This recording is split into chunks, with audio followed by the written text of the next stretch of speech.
It seems that everyone waits for something. To find a dream job, to meet the love of your life, to get out of debt and grow financially. Big dreams, small dreams. What are you waiting for? Now, personally, I hate to wait. And never, ever did I think that I would have to wait for my dream of love and marriage. Now, growing up, I was mentored by a certain couple. Perhaps you know them. My sister and I would play for hours, envisioning our lives through theirs, dreaming of being happily married with the luxury cars, the beautiful homes, and through their lives, we envisioned our own. Oh, and the wardrobes, don't forget the wardrobes. At 18, I was off to college, full of hope, confident in the dream. Oh, my husband is on this campus. 2,000 men, 2,000 women. There is one for everyone. 4 years later, Bachelor of Science degree in hand, but no bachelor for me. I did, however, have all my bridesmaids, so that was a little bit redemptive. Over the next several years, all my bridesmaids and so many others started living my dreams right in front of me. Getting married, having children, buying their first homes, while I was just there waiting. My very best friend graduated from college and right out of college started having baby after baby. She now has 10 children.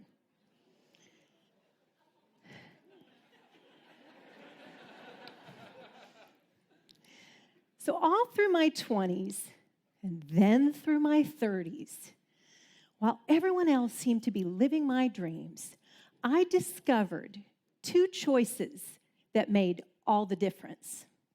The first choice is this: when one dream is on hold, go live another dream. Oh, you don't want to. You just want to stand there, maybe be focused and obsess over that one thing that we want to have happen. But we have to keep dreaming and moving because dreams tell our hearts we're living, not dying. The second choice is a choice. And this is what I discovered, that hope is a choice, not a feeling. Dr. Jerome Groopman, chair of medicine at Harvard Medical School, says that hope is as powerful as any medicine prescribed or procedure performed. I found that hope is like a muscle. The more you use it, the stronger it gets. I was nearly 40 when my longtime dream of moving to New York City happened. I arrived in the city, hopes were fresh, in a vibrant city of dreamers. Every morning, between 8 and 9 a.m., I would walk through the concourse of the World Trade Center, except for the morning of 9/11. On that morning, I was out in Hartford, Connecticut, conducting a meeting. Will we ever forget that day? A day when literally thousands of dreams died. As so many of the fearful were leaving the city, a group of faithful men were coming into the city, filled with the hope of just simply making a difference. One of those men was Ron Lewis.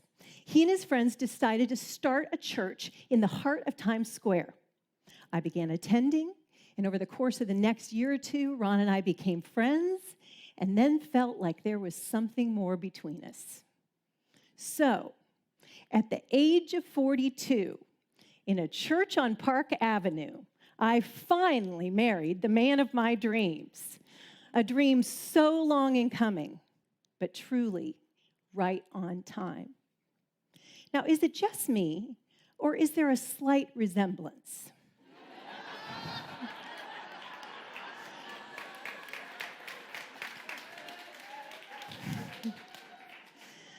Now, on our wedding day, Ron gave me the amazing gift of 4 teenage boys.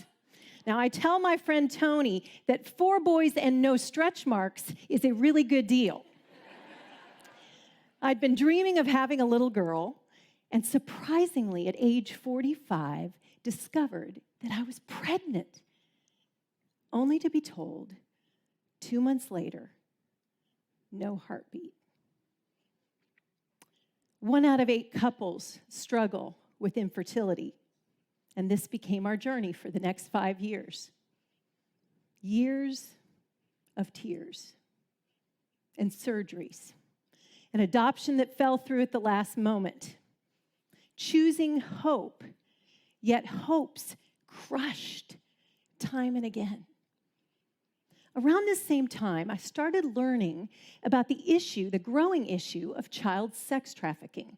I would find myself waking up at night thinking about how desperately I wanted a child, yet wondering what must it be like to have a child that had been trafficked or abused.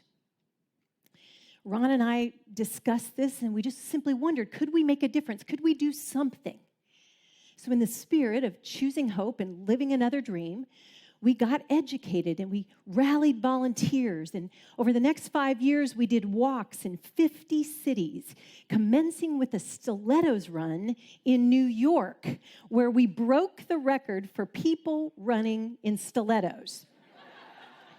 I say people because even our 16-year-old son that morning when we thought, we may not break the record, he donned a pair of stilettos and down that road he ran. During that time, our 3rd son, Jordan, decided to take a summer missions trip to Africa. Now, while there, he had 21 nosebleeds. What's that all about? Came home, and on the day before his 21st birthday, was diagnosed with stage 4 sinus cancer. He came home from school, endured 71 rounds of radiation, 8 rounds of chemotherapy, and amazingly, 5 months later was declared cancer-free. Followed his dream of finishing school and returned to school, graduated on time, won the Overcomer of the Year award, and met his great love, Katie. Got a wonderful job at a bank, and 17 months later, at 8 a.m. in the morning, one morning, he and his dad went to buy the engagement ring. And at 10 a.m., in a routine follow-up exam, was told that the cancer had returned. And this time, with a vengeance. Jordan and Katie were determined to live their dream of a life together. So they got married a month later. For the next 9 months, Katie never left Jordan's side.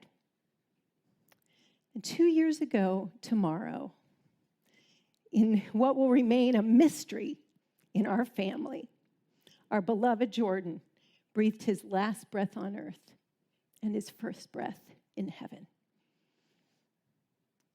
He never lost his hope, and he never lost his faith. But how do you live without a child? Yes, I'm the stepmother, but I loved him as my own. Now, for the last 2 years, our family is faced again with that choice of choosing hope, inspired by Jordan's example. Yet so many days feel like we're dying inside. About 3 months before Jordan died, something else amazing happened. It was Christmas Eve. We're all home together for the holidays, treasuring every family moment we could get. And Ron and I get a call. It's Christmas Eve. We get a call from a brave young woman who had chosen adoption. She was in her 9th month of pregnancy. She wondered, could we be ready because she had chosen us? She was due in 3 weeks. She chose us, 51 and 54 years old. Ron and I look at each other and we're like, why not? Well, the very next morning, it's Christmas morning, I'm in my bathroom. I'm getting ready to go out and cook the big family Christmas brunch when this photo comes to my phone. Not just one, but two dreams come true.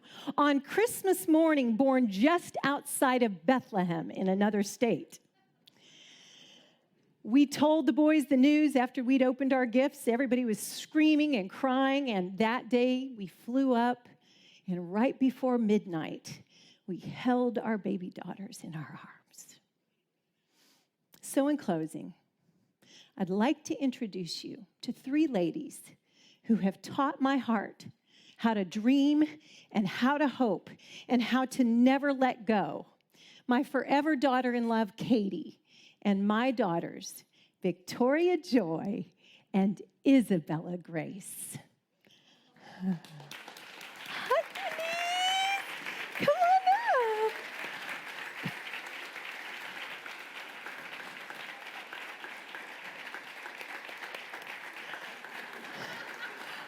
Hi, honey.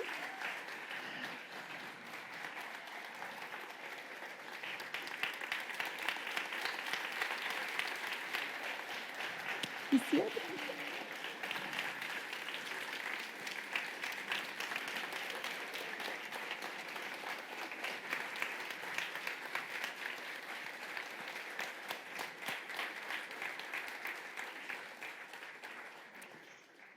So I leave you with this. Choose hope and dream again. Thank you.